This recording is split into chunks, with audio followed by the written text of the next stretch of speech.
Oh, come with me on Not So Holiday. So right now, I'm not sure kung nasaan kami, pero alam ko nasa Venice kami.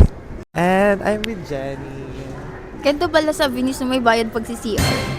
So ngayon, feeling ko si Jenny Lo, bet siya ng mga mascot dito sa Venice.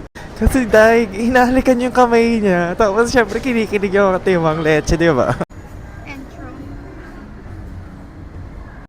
So na maghanap kami ng pagkain namin kasi si Jenny wala pa nakain simula kaninang umaga. Lugaw lang daw. Ako naman nag-lunch na ako pero gutom pa din. So kailangan natin kumain.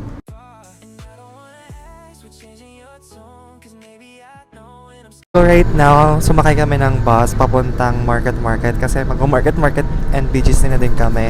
Kasi wala kami mahanap na food dito sa may Venice doon. So, naghanap kami ng Samji. So, andito na kami ngayon sa BGC Uptown. And pagod na kami. Hindi pa kami nakakarating doon.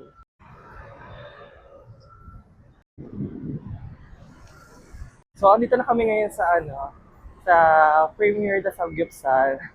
Eh, grabe ang layo ng nilakad namin. Tapos, pag kami, kataas, umakyat leche. So right now, nasa loob na kami ni Jenny. And I'm gonna show you guys. There, wala pa yung mismong food. Pero tinan mo, look, ang ganda. Oh, oy.